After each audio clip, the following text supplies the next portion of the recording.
கல்யாணம் சென்னையில தான் நடந்துச்சு. ஸோ சென்னையில தான் செட்டில். திருவேணி அம்மன் கோயில்,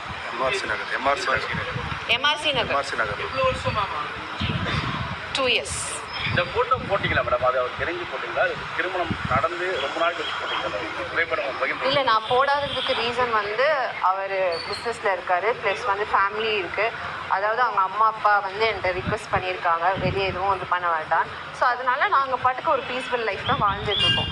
இப்போ ஒரு சில உண்மைகள் தெரிய வரும்போது அது வந்து இதாகிறதுனால நான் வந்து இந்த குழந்தைக்காக, நான் இப்போவும் வந்து இந்த குழந்தைக்காக தான் நான் ஃபைட் பண்ணுறேன். வேறு எதுக்காகவும் நான் ஃபைட் பண்ணல. இந்த குழந்தையோட அப்பா அவர், என் கணவர் மாதம்பட்டி ரங்கராஜ். கடைசியாக 1 week பிஃபோர் பார்த்தேங்க. அவர் பேச ரெடி ஆகலை. ஸோ அது ஒரு ஃபிசிக்கல் அபியூஸில் முடிஞ்சுது. 2 தடவை உங்களை அடிச்சுதான் சொல்லி சொல்கிறாங்க. நட்சத்திர விடுதியிலையும் ஒரு தனியார் தொலைக்காட்சி. ஆமாம். என்ன நடந்து சொல்கிறாங்க? நான் பேச ட்ரை பண்ண போகும்போது அவர் என்னை அடிச்சிட்டார். ஆமாம், எல்லாரும் முன்னாடி என்னை தாக்கினார். அவர் பேசுறதுக்கு ரெடியாக இல்லையாங்க. அவர் கூட இருக்கிறவங்க யாரும் என்கிட்ட பேசக்கூடாதுன்னு ஸ்டாப் பண்ணி வச்சுருக்காங்கன்னு சொன்னார். என்ன ரிக்வெஸ்ட் வைக்கிறீங்க? என்ன கோரிக்கை?